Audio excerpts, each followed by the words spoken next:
All right, awesome. Last big assignment, and then we got one little one left, and then we's done. So this assignment is an infographic. An infographic is basically information and graphics put together. So if you were to read a really boring book about your brain, it would not have any pictures like this, okay? But the fun thing is that you can see the graphics and you can link them up with some information, and that helps kind of link these two things together. So it kind of is bullet points with an attitude. So that's what this assignment is. So there's going to be a lot of information and a lot of graphics.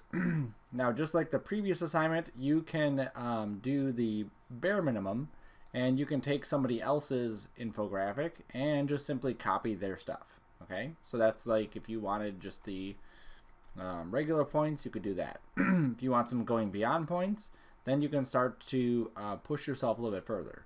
Now, before we get into either of those, let's talk about what makes a good infographic. Number one, it has a good balance between wording and information. Okay, so something like this, the graphic is very dominant, and then there's just a little bit of information here which helps us link it. So it says in this case, women judged men with full beards to be 2/3 more attractive than clean-shaved men. So you can see here, one woman is by this guy who is clean-shaven, and 2 women are by this guy who has a full beard.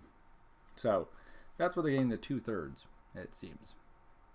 Even though it doesn't really make a whole lot of sense, but whatever. Around 55% of males worldwide sport some form of facial hair. So 55% of the earth has facial hair, apparently. Ancient philosophers always retained their beard as a badge of their profession. Okay, so this specific one has a good balance of graphics and information. This one here is way too heavy on information. Okay, even though it may have some good information in here, it's way too heavy of the text area. Okay, and so we don't really get that balance of something informational and entertaining and educational. So we want to make sure we have a good balance of that. Here's another one, and this one's really cool. Gaming with Granny. So age 65, gore violence 5 out of 100, tech skills, agility, free time, wisdom, HP, social charisma. She has some information here. Keeps the mind sharp, have extra time, interact with friends, just disabled can play from home, make new friends. So that's kind of neat. Here's some different items that Granny has. Over a quarter of gamers are over the age of 50.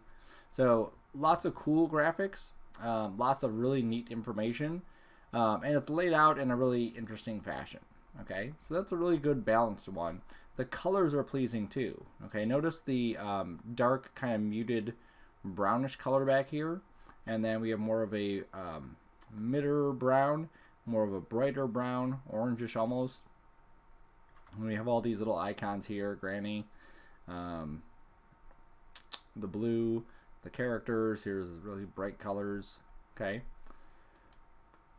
Here's another one. Now I want you to use one that has actual information if you're going to use one. Okay, so this one is basically just a demonstration of what an infographic could look like and a bunch of different things that are on there.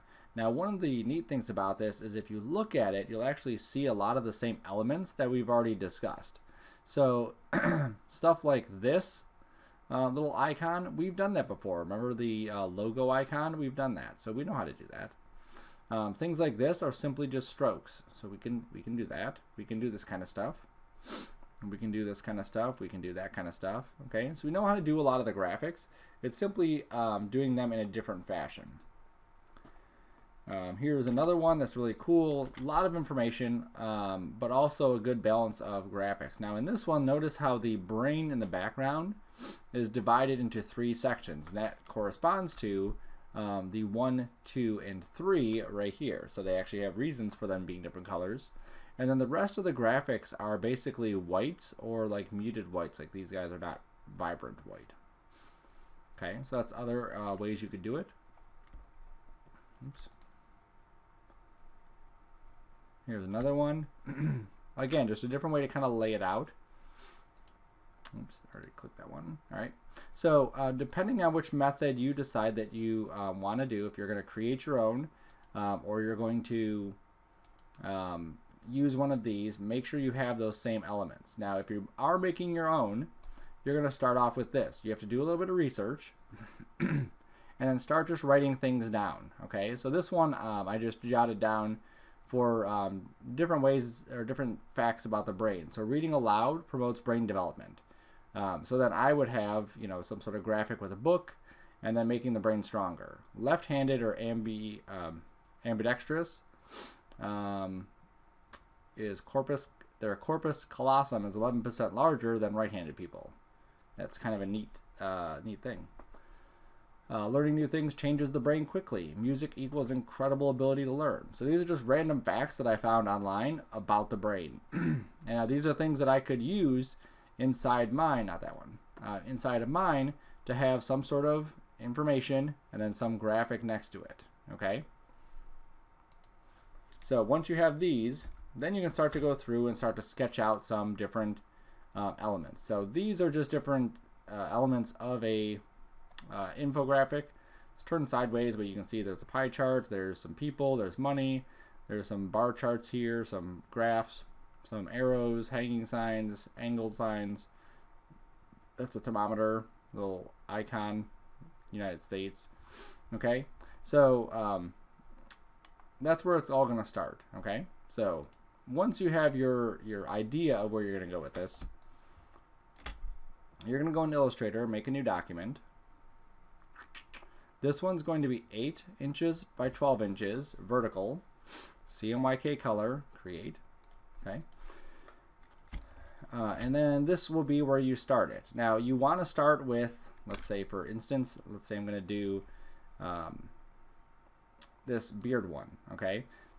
This, come on, beardy. Let me zoom out maybe. There we go. The beard one here is actually longer than the other one. Okay, it's longer than the one we have here. So we have to take this information and just kind of relay it out however we want to. All right. So maybe on this one, I just kind of go through initially and just kind of set up some areas of where I want things to be. So there's one area. There's another area right there. There's another area right here. I'm just kind of slapping these in here just to try to find like a cool way to kind of lay this out.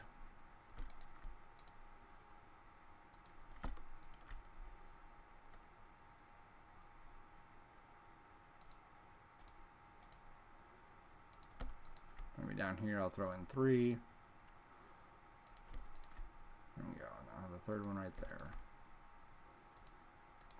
Okay. Now if you do use somebody else's, find out who it's from. So you would go to, in let's say this case, produced by Now Sourcing. Okay. And you'd want to leave a little spot at the bottom so you can say infographic information provided by Now Sourcing. Okay. So you can throw that in the bottom. Or whichever one you went with. Okay. So then what you're going to do is just start to go one at a time. Oops, there it is. And just start to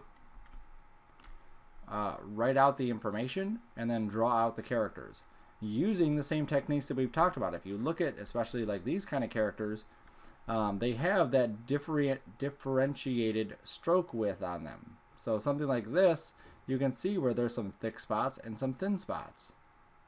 All right, you can see how it's all not just one uniform stroke. So you definitely want to have that. Now you can copy this image, bring it into Illustrator and draw on top of it.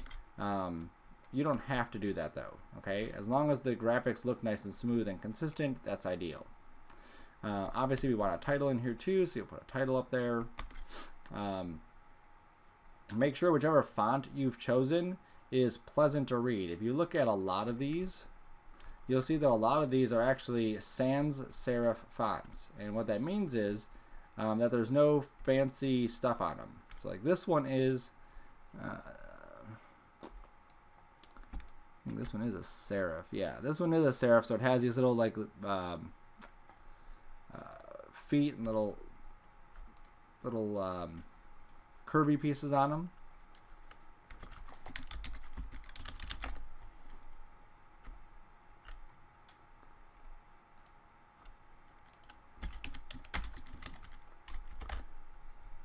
Okay, so here's the serifs. They have these little things. These are called serifs.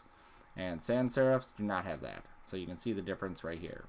The sans serif ones, the ones that are without the little curvy things, are actually a little bit easier to read in this case. Okay, so pick a nice font that will be readable at big sizes and small sizes. You'll see in a lot of these that they have basically the same font. They may change the color.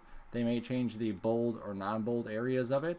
But it's pretty much the same thing. It's only in certain instances, like this level up area, where they may do something a little bit fancier, but it's very rare inside your thing, or very limited inside of your graphic. Okay? You'll see, I don't remember on this one, they have the Zynga logo, which is, you know, their Zynga's logo. But I believe everything on this specific one was all that same font. Yep. Okay, and this one too, this is using that serif, so you do see some of those in there. This one's using the serifs also.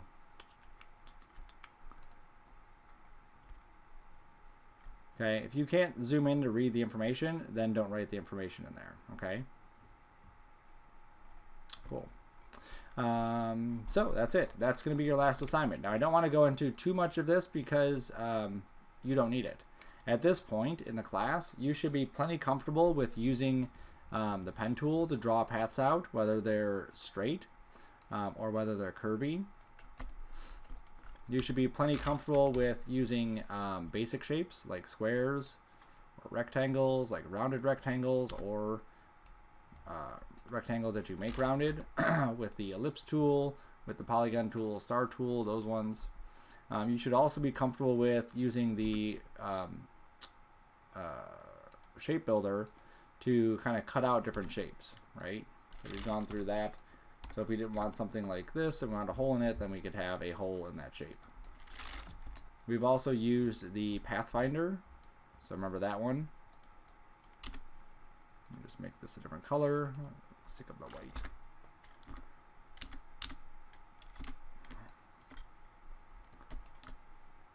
Where we're going to take these two shapes and we can subtract part of the shape, or we can add the two pieces together. We can create a stroke around it that's, let's say, thicker. We can go with our width tool and take the width up in some areas, take the width down in other areas. Okay?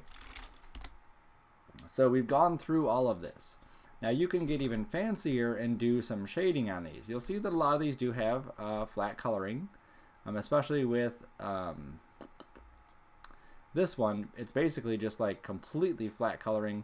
There's a little bit of suggested shading, like on the light bulb here or on the paper there, as far as giving it some more depth to it. But for the most part, these are very, very flat images. When you get into something like this, it actually has this, which makes it appear to be more of a 3D image. This has a little bit of shading highlight on it. And you can see, very simple how they did that, just one color's up here, another color's down there. You could also use gradations on these. That one didn't have it.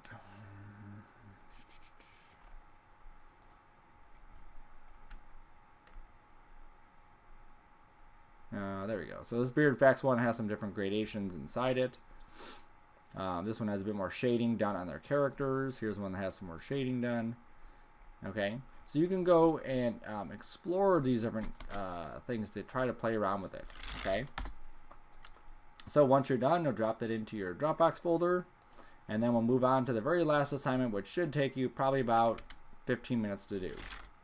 All right, well, have fun.